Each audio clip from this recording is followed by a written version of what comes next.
Hello, everybody.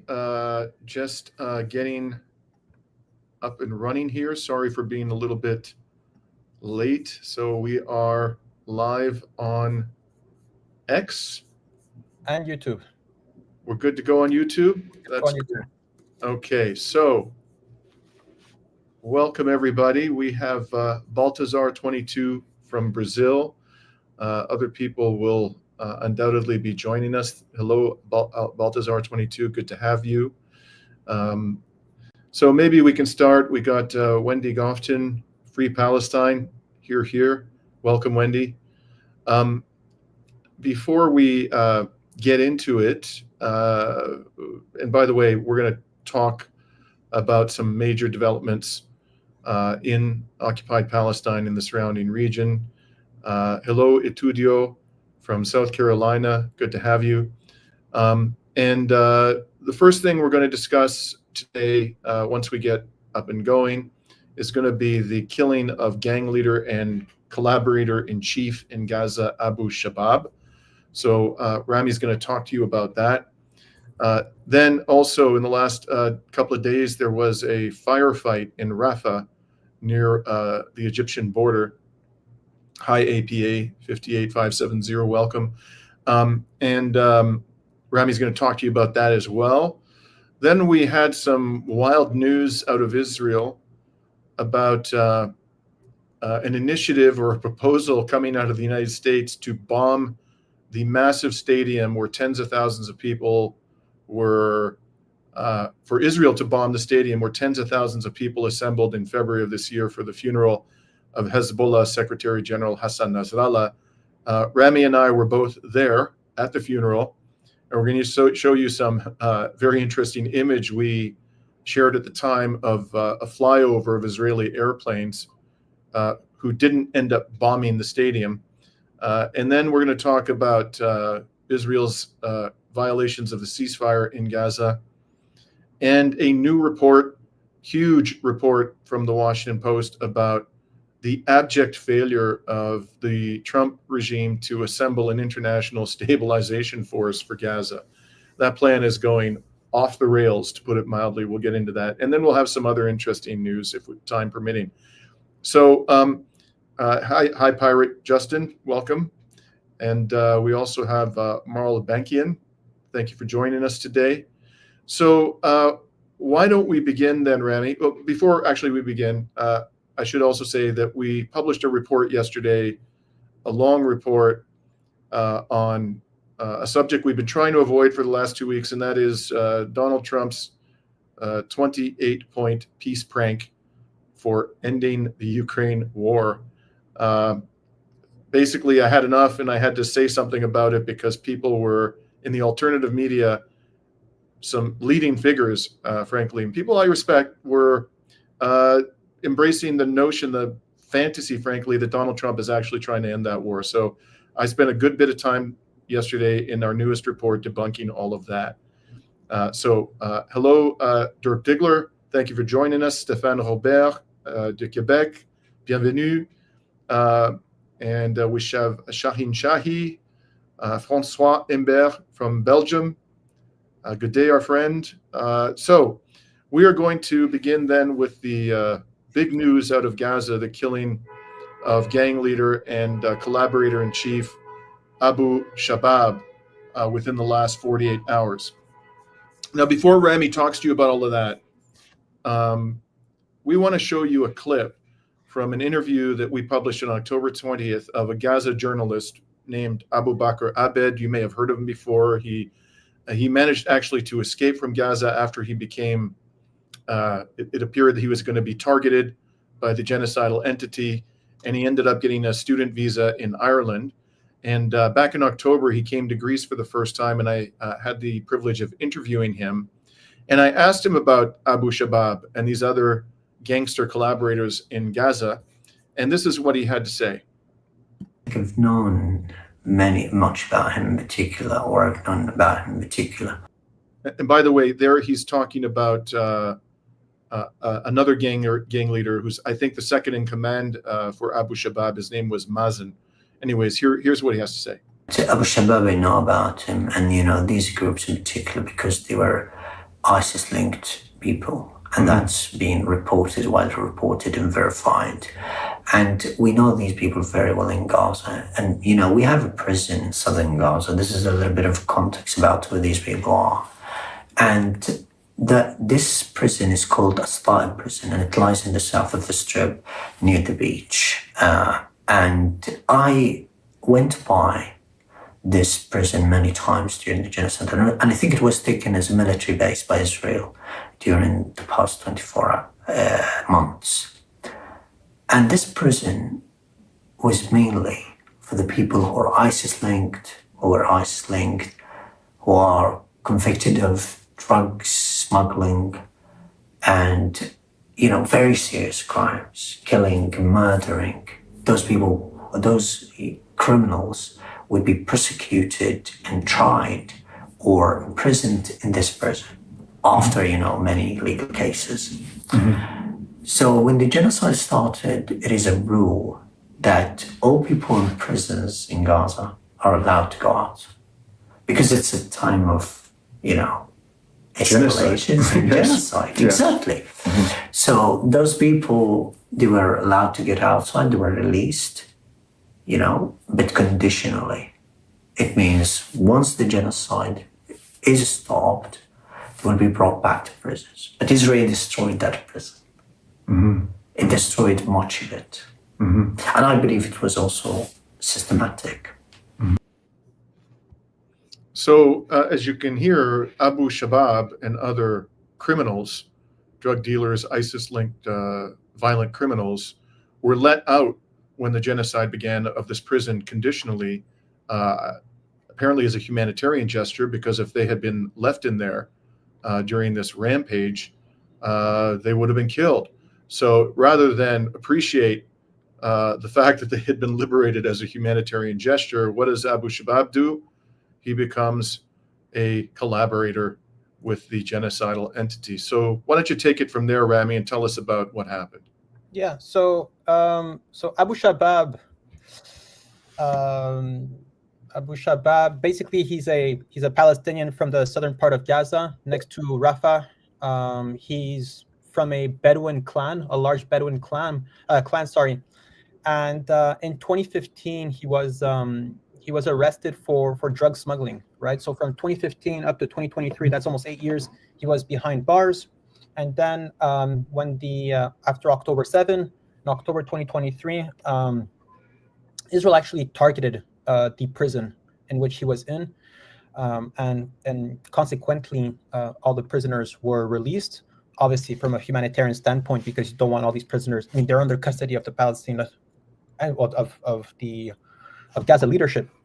So they were released from prison, and Abu Shabab, Yasser Abu Shabab, right after leaving prison, basically found his way under Israeli occupied territory in Gaza and formed the Popular Forces. And this Popular Forces is self-described as a counterterrorism group, right? So they manage territory which they claim Hamas has no control over. That was land generally taken by the Israeli army. It's kind of what we see today behind the yellow line. And they were they claim to be providing humanitarian services to the people under their rule. But the harsh reality is that most people in Gaza, the Palestinians, obviously don't feel safe within the leadership of Yasser Abu Shabab, and they ended up seeking refuge within Hamas-controlled or Hamas-governed parts of Gaza. And behind the yellow line, Yasser Abu Shabab was able to get basically privileges from the Zionist entity, whether it was political immunity, military support, weapons, and the right to basically sabotage and capture aid entering through Kerem Shalom border crossing. So he basically had his little village was right close to the border with Egypt and with Israel. So all humanitarian aid would pass through the capital, let's just say, of Popular Forces. and enabled his group to basically sabotage and capture medical aid, food aid that was that was supposed to be designated for the Palestinians in Gaza. And what's interesting is that when the ceasefire was announced, people were debating whether Yasser Abu Shabab would be able to flee to 1948 Palestine, right, to so-called Israel. And it was a strategic decision, or kind of some betrayal. I don't know how to describe it, Dimitri, but Israel didn't end up taking him, leaving him alone in Gaza with people that are obviously hold a huge grudge against him for having stolen aid, weaponized aid, sold aid back to the Palestinians to fund his operations. And also, we need to keep in mind that he has declared a war against the Palestinians, declared a war against the government in Gaza, declared a war against the defenders of Gaza, and has been responsible in targeting them, in killing the people that were defending Gaza during the genocide. And when I remember, Dimitri, when the ceasefire was announced, there were footage coming out from the yellow line of him in a little RV, not an RV, but like these little vehicles. It's like these dirt bikes or whatever, navigating around Gaza. And I remember seeing this video and saying, this is a dead man walking. There's no chance in hell this person will come out of Gaza alive. There's no chance in hell this is just going to be back to normal, and this guy who stole all this aid will just be able to navigate freely. And now we're, 3 months after the ceasefire? And there were footage coming up between the ceasefire and today of his group basically targeting Palestinian defenders, beating them up, and forcing confessions out of them, all with the intention and hopes for Abu Shabab to kind of take over governance of Gaza, all under the supervision and collaboration of Israel, and betraying the Palestinian people and just being the traitor that he is. So what ended up happening, Dimitri, is that there's not much information. Right now, there's conflicting reports about how this happened, but Yasser Abu Shabab was killed in Gaza near Rafah under Israeli protection within the yellow line. And that could mean multiple things. The first thing, the first way that I see it is that the Palestinians are still able to defend their people across all of the territory of the Gaza Strip, and there's no such thing as true Israeli protection. The yellow line is in some way still within reach of the defenders of Gaza. But also other reports are claiming that, and this is mostly the Israelis that are saying this, maybe it's a way for them to save face, but that Yasser Abu Shabab was killed within internal disagreements within the popular forces. This might also be true, but where does that internal differences come from? Could it be from the heavy pressure that Hamas is able to have and its solidarity within the Palestinian people that is able to push back on any form of centralization of power within the popular forces? So he was killed. There's also reports saying that he was actually not shot to death, but rather beaten to death. So we're still waiting to hear more information. But one thing is for sure is that that there's no room in Gaza for traitors. The Palestinian people will take care of their traitors. And the scenes of liberation and of pride in the Palestinians, and the celebrations that are tied to the neutralization of Yasser Abu Shabab is taken with big pride within the Palestinian people, and especially in Gaza. Right. And you can see here, we have up on the screen, this was published on the Resistance News Network yesterday. And that's Abu Shabab on the Ace of Spades. And the Resistance Security Radea Force in Gaza publishes, as we told you, Israel will not protect you following the force's killing of Zionist-backed militia leader Yasser Abu Shabab. And they also killed, or someone killed, his deputy, Ghassan al-Dahini. So, if you're going to collaborate with a genocidal criminal like Netanyahu and his military forces, his terrorist forces in the Gaza Strip, presumably you're going to want to feel confident that they can protect you and it's not going to end up resulting in your death, especially a brutal death by beating, if that's in fact what happened to him. So I imagine that this is going to be an additional deterrent. Anybody who might have felt tempted by the money money from the genocidal regime or other privileges being bestowed upon you as a Palestinian being offered a collaborationist role.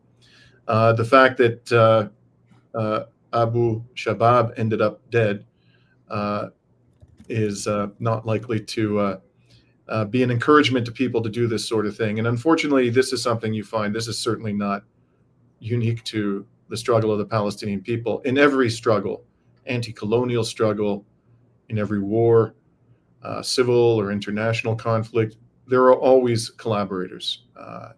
It's just the nature of war and the brutality and the treason that it brings out. It brings out the very worst in human beings, which is one of the reasons why we should do everything possible to avoid it. So again, not unique to the Palestinian struggle, but I think, Rami, this is big news.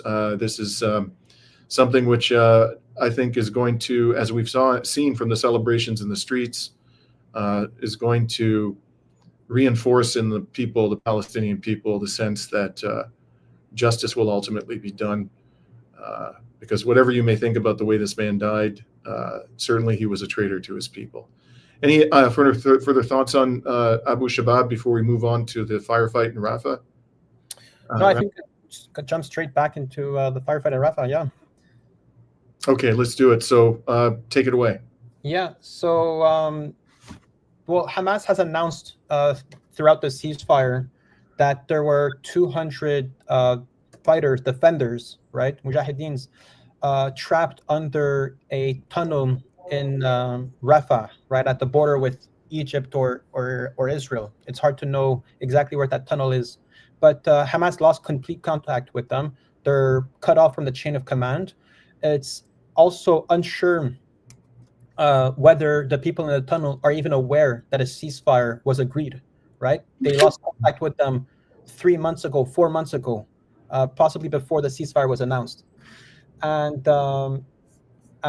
there's generally an obligation in military conflicts whenever a ceasefire is signed to behave in good faith and to announce the ceasefire to make sure that this message is communicated to everyone. But Israel, as we know, haven't actually enforced a ceasefire. It's more of a one-directional ceasefire where the Palestinians are not allowed to resist, and Israel is free to bomb Gaza as they've been doing it for the last 3 months. And the mediators are also responsible for the safe passage of these fighters in Gaza as they're currently stuck. Now, there were reports early on in October and some more recently as well of these Palestinian fighters in this tunnel occasionally coming out and resisting and shooting these IDF soldiers. I believe there was a report last week where 2 Israeli soldiers were killed at the entrance of this tunnel. And there's another report from the Israeli army claiming that they were able to successfully kill 40 Palestinian defenders in those tunnels and of dismantling some infrastructure that is supporting these tunnels. Now, the reports are also saying that the Palestinians in these tunnels are running out of food and they're in a dire situation. But like while analyzing the situation in the Gaza tunnel, it reminded me a bit of a situation that happened early on in the war in Ukraine, where Azov Nazis were stuck in the Azovstal factory, the steel factory, and the European nations put on all their efforts into creating a safe passage for these Azovstal Nazi fighters to get them out of there. And keep in mind that there was no ceasefire in Ukraine at that point. So it was fair game for the Russians to attack Azovstal and to liquidate their enemies as they were occupying the Azovstal steelwork factory. But now the situation in Gaza is different, yet there's no support for these defenders in these Gaza tunnels. They're abandoned by the media. They're abandoned by our own movements. They're abandoned by the international community, where these fighters at the moment are waiting to be killed by Israel during a ceasefire. During the ceasefire, these Palestinians, Hamas has spoken about their willingness to safely escape behind the yellow line, which should be a good compromise considering there's a ceasefire. They're no threat to Israel, and Israel shouldn't have the right to kill them. But Israel is insisting on one thing in particular. Israel is insisting on the surrender of these Palestinian defenders and to be transferred to Israeli prisons. Now, the Palestinians are very aware that life in a tunnel is probably better than whatever life these Palestinians will ever witness in an Israeli dungeon. We've seen reports, we've seen videos, we've seen testimonies of Palestinians losing 50% of their body weight, being tortured in prison, being brutalized, sodomized, and raped in those prisons. It's no one in their right mind would ever want to surrender to go to these Israeli dungeons where they'll be forgotten by everyone and killed and assassinated. And also, these Palestinians want to live and fight with the dignity that they deserve. Right. Just So, before you continue, Rami, I just put up on the screen, just to highlight the point. This was published in the last 48 hours by the Resistance. This is a journalist, not a Hamas militant, who emerged from one of these dungeons and explained in gory detail that he had been raped by a dog, a trained dog. We may have time to get into the story a little more extensively at the end, but I just wanted to highlight what what Rami's saying here, that if you're in a tunnel and you know what's happening in those prisons, no sane person is going to give up their weapons in that circumstance. yeah, so that's the current situation here. But I want to emphasize is that, well, we have an obligation to promote our defenders that are in these tunnels. There's 200 Palestinians. They've defended their land. They've defended the dignity of our people. It's our job to spread their plight, their message to the rest of the world. And I would love to see. I mean, this is a complete embargo, a complete blockade on these 200 fighters. And I really hope that, well, we demonstrate, raise awareness of their struggle, and ensure their safety. Because the last thing that we want is them to be starved to death, killed, or even worse, end up in an Israeli dungeon. Right. And so apparently, when they emerged from a tunnel, some of these fighters, there was a gunfight. And you can see up here on the screen that Israeli media reported that 5 terrorists, whom the media, of course, in Israel refer to as soldiers, were injured in a gunfight, one seriously. This would have been on a Wednesday afternoon, so 2 days ago. This is the Times of Israel describing these fighters in these tunnels as Palestinian terror operatives firing on troops. Of course, they are on their own land, and the Israelis are illegally occupying it, and are the ones who are actually carrying out on a daily basis acts of terror. Rami, do you have any information about, as to what happened to those 5 wounded terrorists? I've seen some suggestion in some quarters that one or more of them were actually killed. What do you know about that? Do you know anything else? I'm not quite sure, but one thing's for sure, Dimitri, is that, well, Israel is never really honest when it comes to the reports of their soldiers getting killed, right? So so at the moment, it seems like they're wounded. I'm aware of 2 Israeli soldiers getting killed. I believe that was 2 weeks ago or so. But I mean, these defenders are still defending. They're staying strong in the face of an occupying power, not just in Gaza, but all over Palestine. And now we're starting to understand as well why Israel was so keen on keeping their presence in the Yellow Line. It's right. To take control of our tunnels, to take control of our Palestinian land, and to really break that, like force Palestinians into total submission. And we all know that this is never going to happen. Right. So let's move on then to the third topic we wanted to take on today, which was of particular interest to Rami and me, because it would potentially have brought our lives to an end. And the story here begins with the funeral of former Secretary General of Hezbollah, Hassan Nasrallah, who was murdered by Israel late 2024 at a time when he was actually negotiating the ceasefire, the so-called ceasefire, which eventually went into effect, or allegedly went into effect in Lebanon late last year. And so Rami and I attended the funeral of Sayed Nasrallah on February 23rd in Beirut. We were there in our capacity as journalists.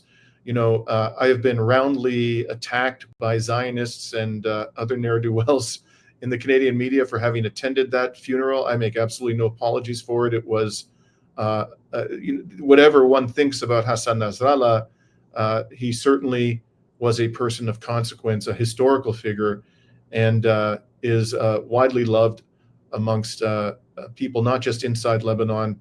And he has, of course, enemies and opponents within Lebanese society, but there are a great many people within Lebanon who deeply admired the man. And so in our capacity as journalists, we were present. And while we were in the stadium, which was full of tens of thousands of people, a great many of them, by the way, were women and elderly and children. I would say much less than 50% of them were military-age men. There was a flyover. There were actually 2 flyovers at very low altitude by Israeli warplanes, and we managed to capture this on video, one that was widely watched on TikTok, very widely watched before I think they took it down. Isn't that right, Rami?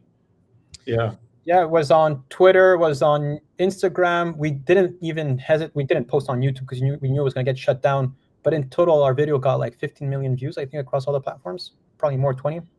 Right. Well, we're going to show it to you now, or at least part of it, not all of it. This is what happened.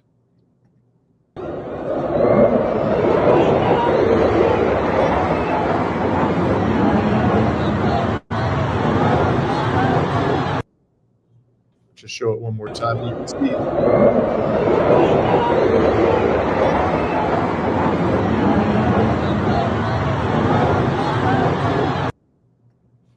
So that was the first flyover, and actually there was a second one towards the end of the funeral when the successor to Hassan Nasrallah was up on he wasn't there in person for obvious reasons, but he was up on a screen, a huge screen in the stadium after they had taken the casket of Hassan Nasrallah, and the person who was supposed to succeed him and who was also killed by Israel.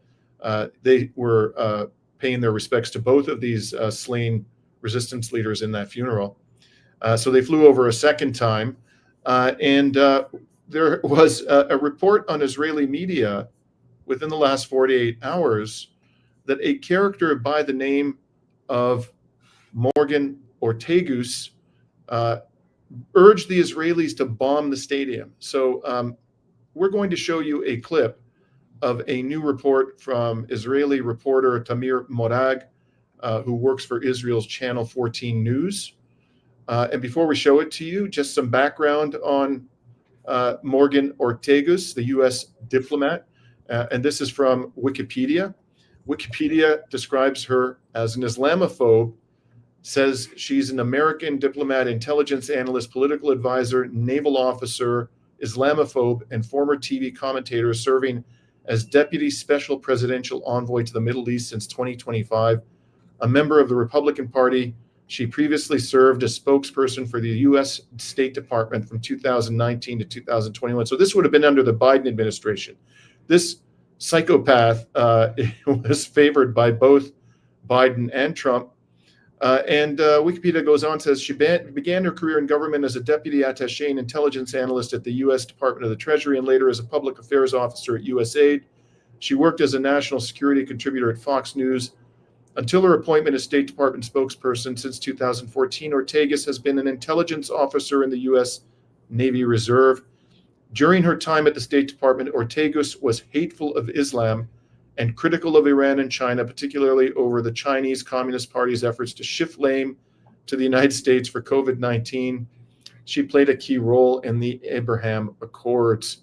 So now let's turn to the clip from the report this week of Israeli reporter Tamir Morag for Channel 14 News. כלל עוסקת בתיק לבנון, זה התיק שלה, היא גם מאוד מאוד תוקפנית כלפי חיזבאללה, שמבחינתנו זה כמובן חיובי. אני חושב שהיום אפשר לספר שלקראת ההלוויה של נסראללה היא הגיעה לכאן לישראל, ובדיונים בישראל היא הייתה זו שהציעה לתקוף את האצטדיון על מנת לחסל בכירי חיזבאללה במהלך הלוויה, ובסופו של דבר בישראל החליטו לא לעשות את זה. So for those who were unable to read the subtitles, what Morag just said is that she came to Israel during the lead up to the funeral of Hassan Nasrallah, and she's been for some time now a person in the State Department who is particularly responsible for Lebanon. And she urged Israeli officials to bomb the stadium for the purpose of taking out Hezbollah officials who were present. And as I say, the actual successor to Hassan Nasrallah wasn't there. He was, delivering a speech by video. But even if he had been there, the idea that you would bomb a stadium that is full of women and children and the elderly, this is a level of savagery that boggles the mind. And it's amazing that it was so aggressive that not even the Israelis were willing to do it. I mean, that's how lunatic this person is, Morgan Ortagus. And if you think that she's just kind of some random figure, some stray psychopath from the Trump administration, she's actually right now playing a central role in reportedly trying to diffuse tensions between the Lebanese resistance and Israel.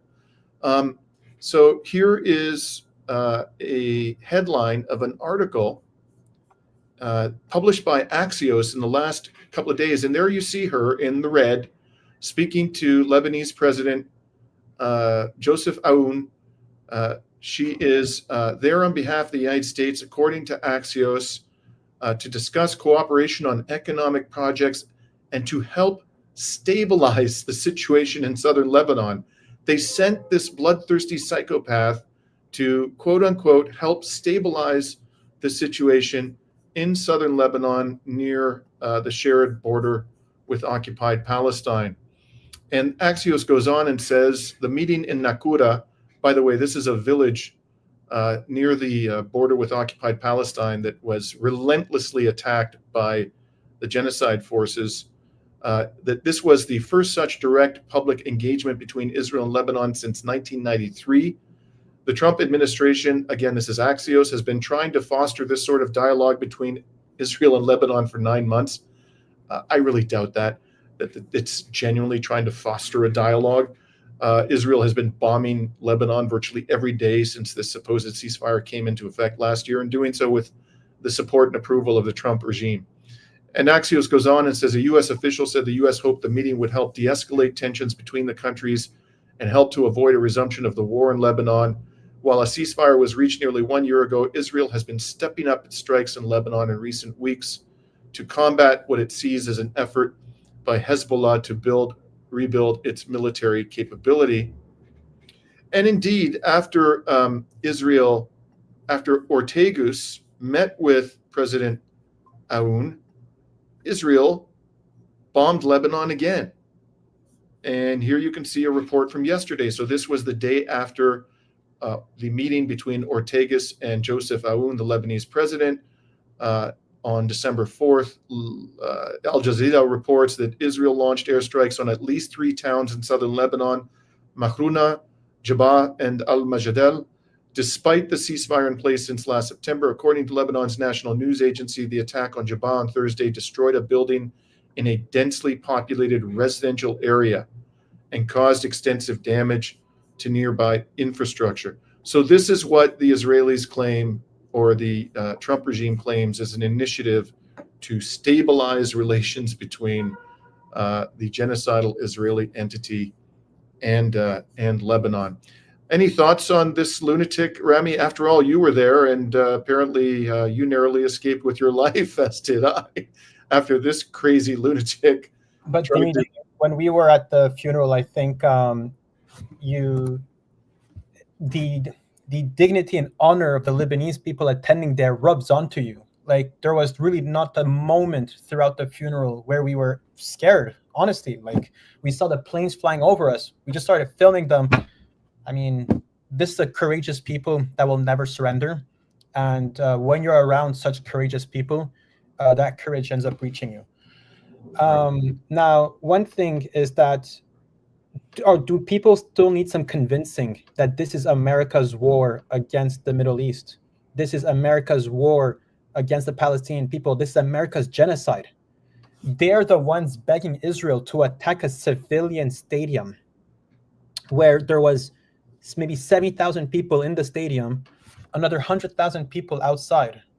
The level of chaos and destruction that would come out of this would be comparable, I don't know, to like some nuclear bomb. This level of casualties, we're talking here 200,000 people that would be directly impacted by such an attack. But that's what the Americans are. The American regime is a bloodthirsty regime that wants to destroy and wants to have control over the Middle East. And you spoke about dialogue, right? This dialogue between Lebanon and Israel. It's dialogue is a dog whistle for submission. And the same dialogue we have between Saudi Arabia and the Americans, it's a dynamic of total submission, where we are stripped from any of our political power in exchange for relative amount of wealth from the rich resources that we have and our strategic location we are in this geographically. So again, this is when we talk about this dialogue happening. Well, it's very reasonable for this dialogue to be happening while Israel is bombarding south of Lebanon, even some neighborhoods of Beirut, because that's the type of submission Israel is expecting from us. And they're doing it on the behalf of the Americans so that we never unite as an Arab people and we just stay tamed and not a threat to their hegemonic ambitions. Yeah. And, just to be clear, when we say on this program, we refer to the Americans, we're talking about the political elite of the United States, and obviously not the people of the United States. We know all too well and appreciate greatly the large number of Americans, majority of Americans who don't support this kind of depravity. And unfortunately, like all of us in the West, to varying degrees, we aren't represented by the people who occupy the halls of power in our countries.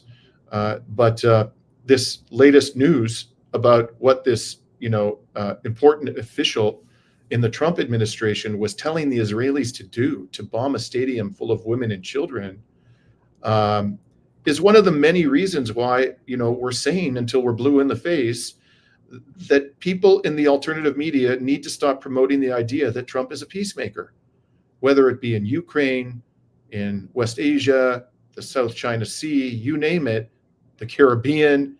Does that look like a peacemaker? A president who is ordering the cold-blooded murder of civilians traveling in civilian vessels that can't even reach the shores of the United States on the unsubstantiated claim that they're trafficking in drugs, and then if they survive, Trump's Secretary of War sends the military in to murder the survivors. This is a president of peace. No, thank you. We ain't buying it. We are not buying it in West Asia. We're not buying it that Trump wants peace anywhere in the world. That's not his nature, never has been. And unfortunately, that seems to be true to varying degrees of the entire political elite in Western countries. So with that, we'd like to turn then to the state of play in Gaza. We're just going to give a brief update on the report of the latest report that we've been able to obtain from the Gaza Health Ministry. The latest one that we are aware of was issued on December 1st. We haven't found anything more recent, which is kind of interesting because there were daily reports coming out of Gaza for almost the entire period of the genocide. But in the last 2 or 3 weeks, the reports of the Palestinian Ministry of Health have become more sporadic. So the December 1st report, the most recent one, said that on that day, there were 9 killed. At least these were, when they say in these reports that 9 were killed, they're only talking about bodies that were delivered to the hospitals, the remaining functioning hospitals of the Gaza Strip. This isn't This doesn't purport to be a comprehensive statement of all the people who were killed. These are only the people that they know of because their bodies were delivered to the hospitals. There were 9 in the prior 24 hours and 1 injury. As they say here, a number of victims still under the rubble. The total death toll, again, this is the official count, bodies delivered to the hospitals and morgues of Gaza up until December 1st, from the beginning of the genocide, is 70,112 and 170,986 injuries. And that is over 10% of the population of Gaza. That's just the deaths and injuries that they know about in the hospital system of Gaza, such as it is. And so since the ceasefire, the Ministry of Health says 356 were killed. This is the October 11th ceasefire. 356 killed, total injuries 909, plus 616 people had their bodies, dead people had their bodies retrieved from the rubble. This works out to an average of 7 persons per day in the Gaza Strip, and 7 persons being killed per day in the Gaza Strip since October 11th, the day the ceasefire supposedly went into effect, and 18 persons per day wounded. Now, we also have important news about Trump's attempts to assemble an international stabilization force in Gaza, and this would be pursuant to the so-called 20-point peace plan. And the ISF, the International Stabilization Force, is a central part of that plan. And you can see here, the Washington Post published a long expose on November 29th, about 6 days ago, about the state of this plan. And according to the Washington Post, the international force at the heart of Trump's Gaza plan struggles to find takers. That's the headline. And I'm going to read to you some of the parts of this, because this thing, I think it's fair to say, just based on the reporting of the Washington Post and other media reports, that this plan is turning into a complete and utter debacle.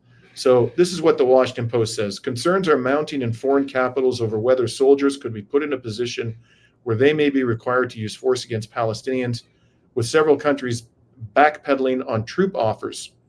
Indonesia, which had announced it would send as many as 20,000 peacekeeping troops, is now looking at providing a much smaller contingent, according to officials in Jakarta, who, like others interviewed for the article, spoke on condition of anonymity because of the sensitivity of the ongoing discussions.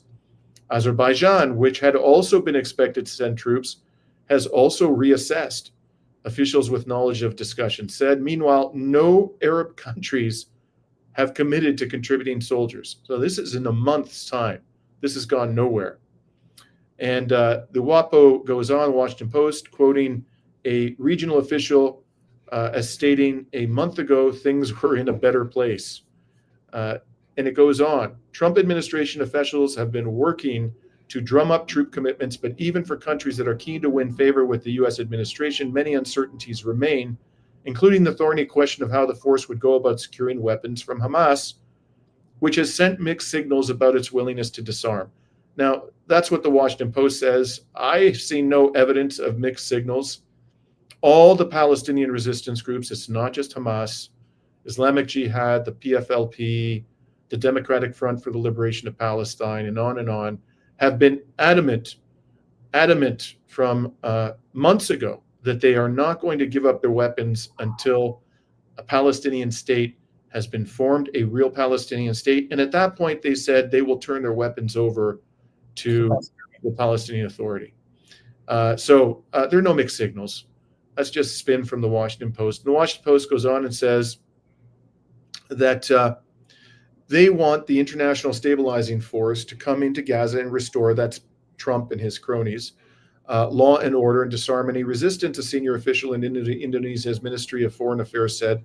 So that's the problem. Nobody wants to do that. This is somebody, from the Foreign Affairs Ministry of Indonesia, which is bending over backwards to please Trump. And WAPO says one person familiar with the U.S. planning said the aim is for the ISF to comprise 3 brigades or perhaps up to 15,000 troops. Another person said the ISF would have up to 20,000. the Indonesian military is preparing to send closer to 1,200 troops. That's down from 15 to 20,000 as an initial deployment, the Ministry of Foreign Affairs said, adding that it would take about 6 months for them to be in position. Some officers are really hesitant, quote unquote, to take on the mission because they fear it will involve armed conflict with Palestinians. Middle East governments, says Washington Post, had rebuked Indonesia for going out ahead of them and committing peacekeepers, who said an Indonesian official who was present, a Middle Eastern official who was present at some of the meetings.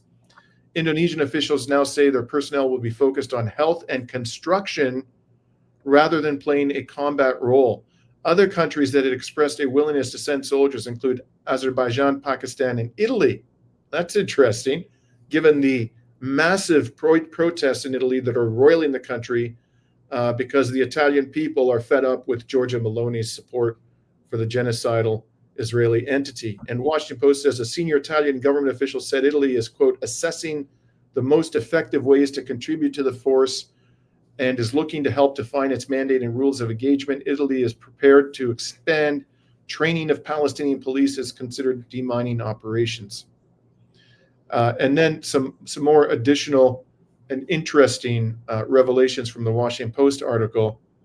We thought with the Security Council resolution within 48 to 72 hours, the Board of Peace would be announced.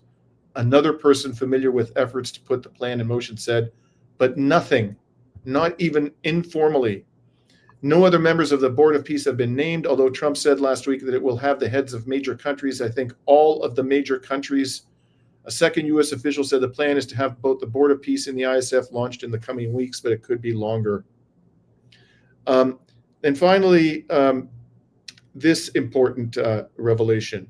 Few details have been disclosed about the civilian areas where the Israelis plan to create pockets of reconstruction to entice Palestinians to leave the areas controlled by Hamas and come into the new casino wonderland that Trump envisions for those parts of the Gaza Strip that Israel controls.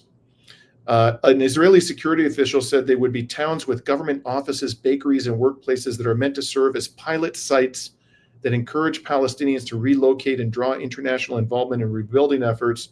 Jared Kushner, Trump's son-in-law, and a principal author of much of the Trump's first-term Middle East policy, has emerged as the main sponsor of that initiative. This dope, whose primary objective in life is to enrich himself and take full advantage of his father-in-law's power as the U.S. president to do so. Now, Israeli Prime Minister Benjamin Netanyahu, according to Washington Post, has expressed skepticism over the feasibility of an international force. We said, go ahead, try, according to the war criminal, of discussions with Washington during an interview last week with the Israeli social media outlet Abu Ali Express. And this is Netanyahu speaking. They think international forces from different countries might disarm Hamas. Fine, you can try. Israel is working on the assumption that it will eventually have to demilitarize Hamas itself because no one else will be willing, said Ofer Guterman, a senior researcher at the Institute for National Security Studies. And so that's our account of what we're hearing, the world is hearing from the Washington Post and these various sources it has consulted. What do you make of all of this, Rami? Dimitri, do you see the optics if Indonesia was to send people to fight and police the Palestinians? The resistance that has pretty much complete support within the Palestinian people, within the pro-Palestinian diaspora. Keep in mind, Indonesia is, there's huge support for the Palestinians out there. The defenders of Gaza are not going to just accept to surrender their weapons to some Indonesian peacekeeping force. They're going to resist. And the optics, if Indonesians are fighting Palestinians and end up getting casualties and dying, the repercussions that'll have back home. And I also condemn the Indonesians who are now saying that they're going to play healthcare and educational support in Gaza, because in some way, this is still a subsidy to the American military presence in Gaza. You're doing the work that they would have been doing instead, and you're fitting within their own program. there's nothing more than just, honestly, the bare minimum that I would expect from Indonesia is to condemn any American occupation of Gaza. Mm-hmm. If they want to go beyond and send military support to the defenders of Gaza, that's great. But the bare minimum is to not legitimize America's occupation of Gaza. Yeah. And we need to also keep in mind that the Palestinian factions in Gaza have gave their conditions to surrender their weapons, and it's rooted in international law. It's rooted between all these agreements that technically the whole world agrees to, even Israel. Yet we all know that their real intention is to use this two-state solution as a form of delaying justice and peace for the Palestinians until we complete surrender and they have total control over our land and beyond. So I don't understand how a military occupation is the path of least resistance when it's just enforcing international law and giving dignity and basic rights to the Palestinians, a state of our own, and would put an end to any form of conflict. Right. But we all know that this is not about dignity for the Palestinians. It's about control and genocide and continuing the Nakba of 1948, kicking us out from our land, removing any form of claim to our historic Palestine. So basically building a supremacist state for the Jews in Palestine. And, it bears repeating that every time these Arab regimes or the Europeans or Canadians commit money to reconstructing Gaza, basically what they're doing is they're bailing out Israel.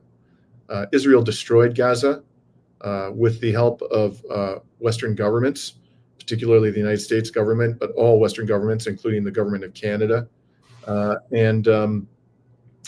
There's no question that it should be Israel that bears the burden for reconstructing Gaza. And because it's allowed to engage in this savagery without even having to pay for the reconstruction of Gaza, encourages it to engage in ever worse behavior towards the Palestinian people. If there's no form of accountability, not even an economic cost of having to reconstruct Gaza, it would be foolish to expect anything other than escalating forms of barbarism against the Palestinian people, which is exactly what we've seen over decades of abuse. Israel's behavior getting worse and worse and worse because it's never held to account in any way for its crimes.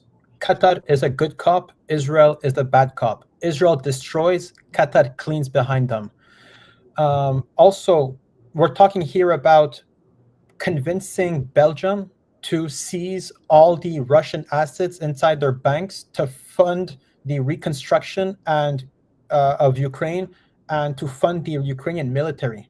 This is the direction that Europe is ready to go to bring justice to the so-called Ukrainians.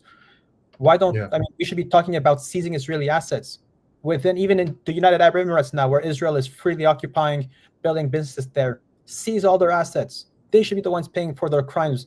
They should be paying their crimes financially and in justice.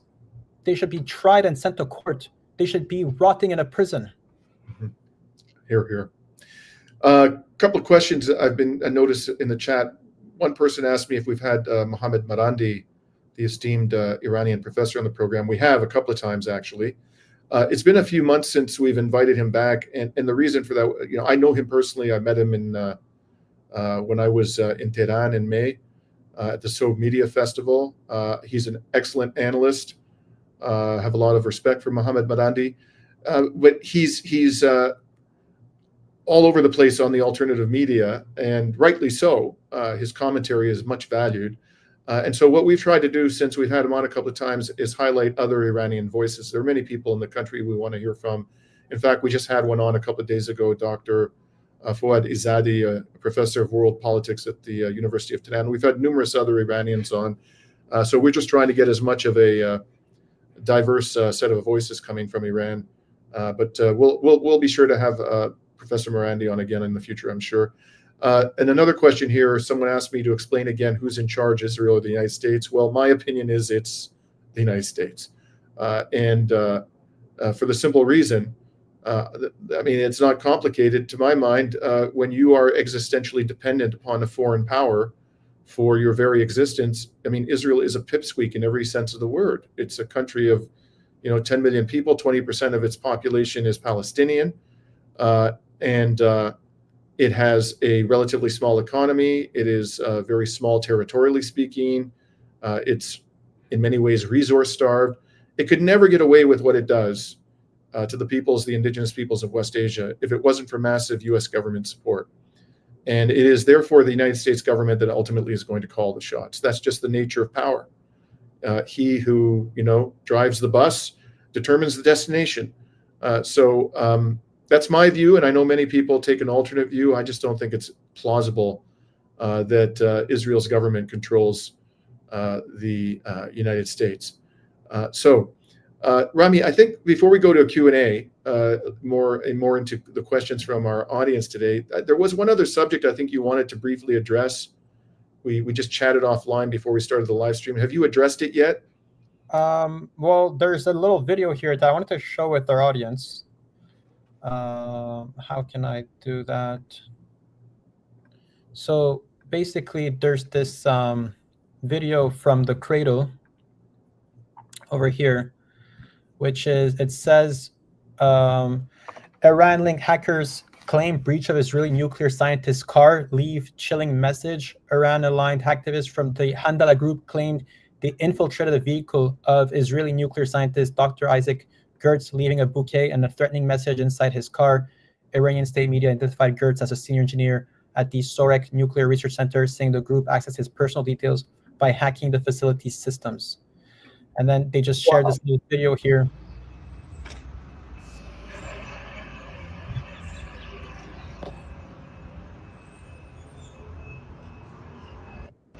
This is a bouquet of flowers. And as you can see here, the little message they left says, "Tell us, Dr. Gertz, how is your car? Did you hear the faint crack when you touched the door handle? Did it feel unfamiliar? We walk your streets, we breathe your air, we stand in places you believed were impenetrable. Tell your prime minister this. Worry less about control and more about feeding the people. The hunger beneath his feet grows stronger every day, every hour." Well, this is the first time I'm hearing about this. So you're saying that this nuclear scientist, this Israeli nuclear scientist, was in occupied Palestine when this happened? Well, I think it's hard to understand how Handala was able to succeed in doing this operation. They likely have people on the ground in 1948 Palestine. But she was in the country at the time this happened? Yes, it seems so. They were able to locate the car, open the trunk, put a bouquet of flowers in the trunk, leave a message, film the person's house, access the person's messages, and they say that they might have tampered the car. So we don't know if there's there's explosives in the car. I'm sure by now they've probably brought it to a garage to get it analyzed. But clearly, this is a huge breach of security for Israel. It means that Iran is able to score points, to flex their muscles, and to show that, well, they can target anyone they want. We've already seen footage of Netanyahu's second home in northern Palestine. Iran said that they were able to strike it if they wanted to. So this is, I think, a great image of Iran respecting the ceasefire, but showing that they can still strike Israel, and that Israel has security flaws, and that can be taken advantage. Wow, yeah. That's remarkable. I don't know that anything like that has ever happened in the history of the genocidal entity. So I just want to briefly return to something we touched upon before we launch into the Q&A, and that is this story about the rape of a Palestinian journalist inside the dungeons of the genocidal entity. So going back again to this report, this is a report issued by the Palestinian Journalist Protection Center, and it reported, this was published this week, that a Palestinian journalist detained by Israeli authorities was subjected to rape and sexual torture inside one of the detention centers carried out using a trained dog. The assault caused severe psychological trauma that left him mentally destabilized for more than 2 months. One of the most serious documented crimes against journalists made inside Israeli prisons. The center explained in a statement issued on Sunday, this would be this past Sunday, that the crime took place inside the stay time and detentions facility. This is where a video emerged, many of you will recall, of a Palestinian detainee being gang raped. And the leaking of that video has caused not the actual crime documented in the video, but the leaking of the video has caused outrage amongst Israelis. The center explained in a statement issued on Sunday that the crime took place in that facility after the journalist and 7 other detainees were forcibly taken to an isolated area within the camp where they were subjected to collective sexual assaults. Israeli soldiers were present, some of whom deliberately documented the assaults and mocked the victims, while the detainees were fully restrained, blindfolded, and denied any legal or humanitarian protection. According to the testimony of the journalist who asked to be identified as Yahya, to protect the safety of his family, the assault lasted around 3 minutes, after which he suffered a severe psychological and nervous breakdown that left him unable to focus or function normally for more than 2 months. These symptoms, according to medical and legal experts who reviewed the testimony, are consistent with acute stress disorder. So there's more. We're not going to get into the gorier details, but I just want to highlight here, this would be a dastardly, incomprehensible atrocity against anybody. The victim in this case is a journalist, not a militant, a journalist. That's what the Palestinian people are having to deal with every day with the full backing of Western governments. So, Rami, shall we look at some questions? Yeah, so feel free, folks, to drop in your questions in the chat. If you can make it a bit obvious, because sometimes it's hard to keep track of the speed at which people are posting in the chat. I just want to comment on one question I saw. Somebody asked about Bill C-9. This is a piece of Canadian legislation that's before Parliament, I think. I don't think it's actually become law, but there are actually 2 or 3 pieces of legislation. The person, I can't remember the name of the person who asked the question, whether we've been following this. We have indeed been following this legislation, and it is a serious threat to free speech in this country. One of the things that it's going to do is criminalize the display of symbols or flags of organizations that the Canadian government has deemed to be terrorist organizations. And it's important to understand here that, and one of those organizations deemed by the Canadian government to be terrorist is Hezbollah. Another, of course, is Hamas. In fact, all of the armed resistance groups, pretty much all of them in occupied Palestine and in the broader region, have been deemed by the Canadian government to be terrorist organizations. And when they do this, when they deem them to be terrorist organizations, there's no due process. There's no trial. There's no opportunity for the organization that's being deemed as a terrorist organization to lobby on its own behalf, to present its case with lawyers. They just do this secretly with evidence that the world never sees. And then under this law, I think it's Bill C-9, if you display a flag of one of these organizations, you could go to jail for years. Now, what basically this means is, you can't take the position, at least not by means of displaying symbols of this organization, that its designation as a terrorist organization was wrong, that it shouldn't have been done. So you have this process that is devoid of due process, of identifying so-called terrorist organizations. Once they're designated as such, there's enormous, prices being paid by these organizations. And then you can't even engage in a form of speech to effectively oppose, by peaceful means, the Canadian government's decision to designate them as a terrorist organization. And that's just one example of the many ways in which this new national security legislation, which is being enthusiastically promoted by the Israel lobby in Canada, is going to place further constraints on our free speech. And also, this is a way of outsourcing our own policing to foreign entities. Who decides who's a terrorist organization or not in Canada? It all comes from the United States. We update our list based on what they want, and then we execute based on these laws that have been put in place. So Hamas is no threat to Canada. I don't think they are anyways. They've never attacked us. They've never claimed to be interested in attacking us. Yet we will then criminalize people because there's foreign governments. I mean, we see it also in the European Union, right, where we get the memo every here and then. ISIS is no longer a terrorist threat because they took over Syria, right? This guy Jolani has been wiped out of the terror watch list. Therefore, we need to do it as well, and we need to update it based on Americans' preferences. So it's outsourcing our state security to the United States. We have a question. Yeah, so Rami, why don't you take this one on? Darth X0 asks, will Indonesian peacekeepers protect Gazans? What do you think, Rami? I mean, the only people protecting Gazans at the moment are the Palestinian people themselves, the defenders of Palestine, the resistance, Iran and Yemen, and certain people in Lebanon. Any framework put in place by the Americans is a form of collaboration with the occupation. Are they protecting Gazans or are they protecting American interests in Gaza? I would rather argue the latter, where they will be protecting America's interests and probably putting a brown face to the occupation, right? Because we all know that the Americans will not be able to legitimately occupy Gaza. It will have huge repercussions. But if they're able to get Muslims from Indonesia, maybe it'll pass a bit better. But we know that they're clearly not having the interests of the Palestinians in whatever shenanigans that they're trying to do here in Gaza.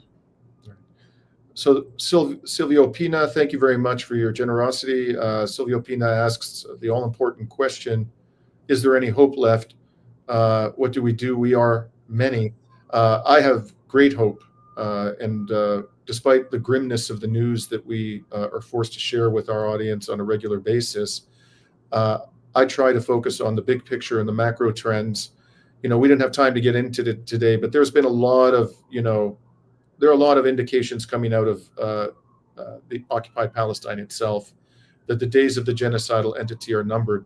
I haven't had a chance to talk about it. For example, Paul Krugman, who is a fan of Israel, not necessarily everything it does. This is the Nobel Prize winning economist who writes for the New York Times. He recently put out a 30-minute analysis, which I commend to you. It just popped into my feed. I don't follow him, but it popped into my feed on YouTube. And he talks in a fairly alarmed way, but in a methodical manner about red flags, warning signs in the Israeli economy. And particularly, he focuses on the size of the military expenditures and the damage being done to the Israeli economy by its pariah status, by the fact that so many able-bodied men are being taken out of the workforce to conduct these wars, the depletion of the munitions in the Israeli military and how much that's going to cost. And he paints a very, very negative picture of the economic future of Israel. And then there's lots of reports about understaffing in the Israeli military. Hundreds of officers are needed. Thousands and thousands of soldiers have bailed out, or tens of thousands not showing up for reservist duty. There was a report recently about Israelis lining up, blocks and blocks of Israelis lining up at the Portuguese embassy to apply for a Portuguese passport. These are just some of the bits and pieces of news coming out of occupied Palestine. And I think the biggest reason of all why I say I insist that the days of the Israeli entity are numbered is because, as we've already discussed many times, Israel is dependent on the U.S. government for its support, for its very existence. And, the American people are becoming increasingly fed up with Israel. And that's true on the left and the right. And the Israeli and the American government is finding itself increasingly constrained in terms of its ability to project power abroad, including in West Asia. So justice is coming, my friends. Justice for the Palestinian people and for the region as a whole. Although I do understand that sort of on our darkest days, it's difficult to have confidence that so. The Palestinians would not be resisting if there was no hope. So as long as the Palestinians are resisting, there's always a way out of the occupation. Right. Norman Kerner asks, have we had Susan Abu Halwa on? Yes, on Reason to Resist. Yes, we did, actually. Thanks for the question, Norman. We had her on, I think, about a month ago. It was a great discussion. I commend it to you, and we'll certainly try to have Susan on again. Susan is an award-winning Palestinian author who has a no-holds-barred take on what is being done to the Palestinian people and the right of the Palestinian people to resist.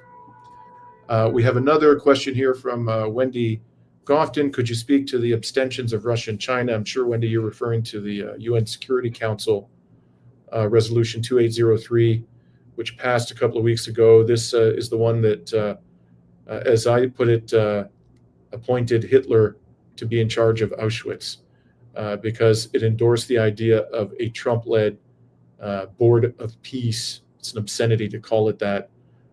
In addition to demanding that the victims of the genocide themselves disarm, while leaving the perpetrator of the genocide, Israel, armed to the teeth.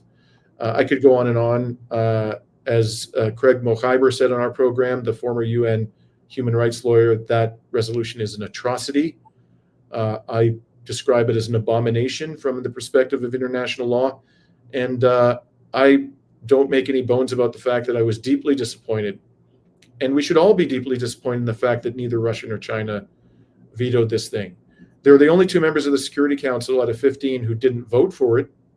And they did criticize it in strong terms, and basically said, the Russian ambassador, permanent representative, said at the UN Security Council, don't say I didn't tell you so. Don't say I didn't warn you, because he predicts that this whole thing is going to fail. And as you saw from our discussion about the Washington Post report relating to the International Stabilization Force, that's exactly what's happening.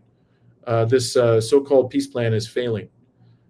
So why they did this, why Russia and China didn't veto it, I'd be speculating. I think it had something to do with the fact that every single Arab autocracy, US-backed Arab autocracy supported it. Even Algeria supported it. I'm very disappointed by that, frankly, and surprised. So that I'm sure had something to do with it. And maybe there was some kind of secret deal. If they didn't veto the resolution, there would be some benefit to Russia and China. At the end of the day, whatever my disappointment may be, and it's palpable, I still continue to place overwhelming responsibility for what is being done to Palestinians on Western governments. They are the ones who bear by far the greatest share of the culpability for this criminality. Let's do two more questions, Dimitri. Sure. You want to pick a couple? Yes. So there was one question here, which was from Method 6059, who says, why is it acceptable for China to keep trading with Israel? Thank you for that excellent question, Method 6059. So just to put a finer point on it, China is the largest source of imports to Israel by far, way ahead of the United States. I think it's like 18 or 19 billion US dollars worth of imports, and the US is down at around 9 to 10 billion of imports to Israel. It is I think third largest customer China is for Israeli exports.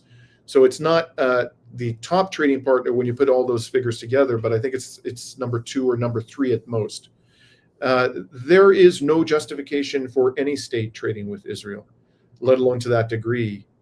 Method 6059 is China, like all states, has a duty to prevent genocide, both under the Genocide Convention and in customary international law.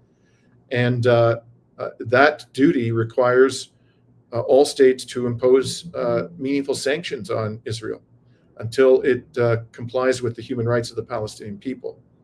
So, as I've said many times on this program, you trade with Israel, particularly if you're trading in dual-use items or military equipment, you're violating your obligations under Article 1 of the Genocide Convention to prevent and punish genocide. It's as simple as that. And the last one, it's not really a question, but it's a little point that came up over here from Deep Valley, who says, today was made public that Israel will be allowed to participate in the Eurovision Song Contest. This is a shame. So, Dimitri, I'm not sure if you've been following this whole Eurovision issue here, where Israel, there was the European Broadcaster Association said that there's no need to have a vote or a discussion on whether Israel has the right or not to participate at the Eurovision Song Contest. And that sparked some protest from the Irish, from the Belgian, I believe. The Dutch. The Dutch and the Slovenian broadcasting members. And the Spanish as well. The Spanish as well, that they will boycott the next Eurovision Song Contest in Austria. It's absurd how the European Broadcasting Group is willing to protect Israel at the expense of actual European countries. It's not even in Europe. I mean, Jesus. I don't know. And I posted about this yesterday, Rami. When Russia launched a special military operation in Ukraine in February 2022, they kicked it out. A second later. Yeah, it's like a nanosecond, boom, out. And Russia's actually in Europe.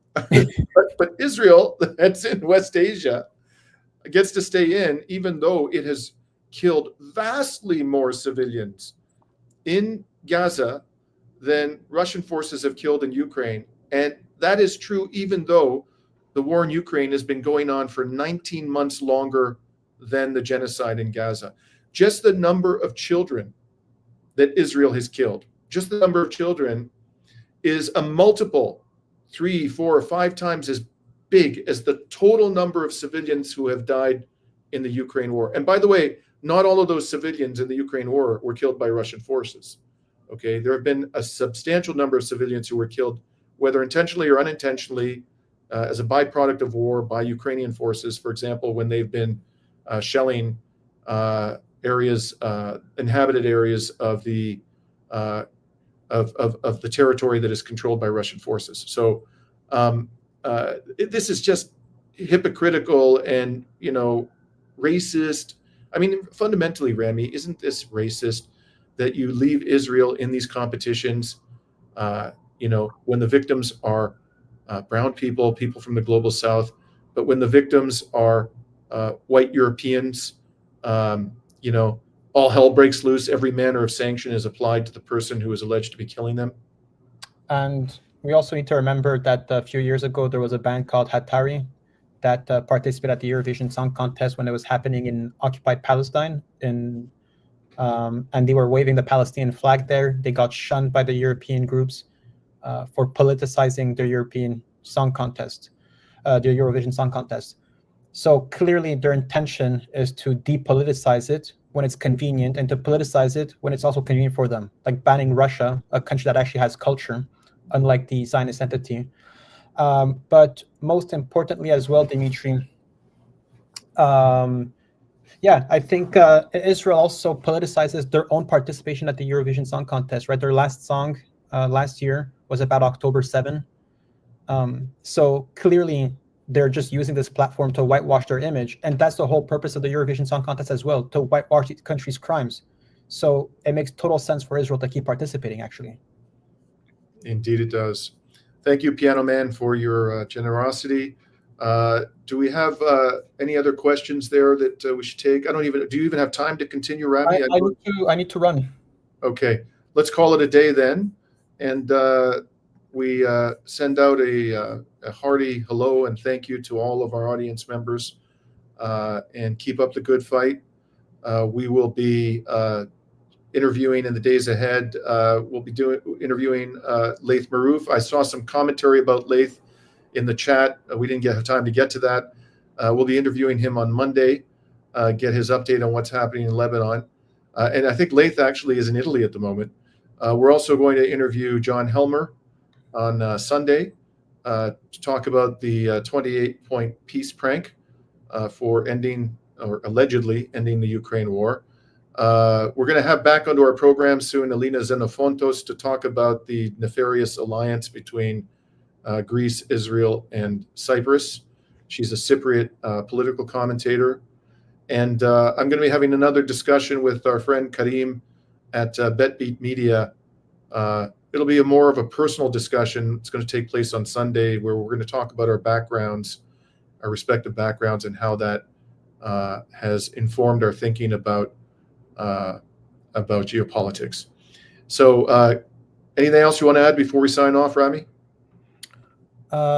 No, other than I'm excited to be traveling to Latin America next week, and I'm hoping to do some good coverage across Panama, Colombia, Venezuela, hopefully, and maybe Brazil.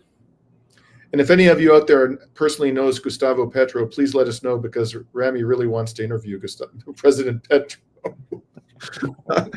I think we will have our ways. We will indeed. Okay, thanks everybody. See you, folks. Talk soon. Bye.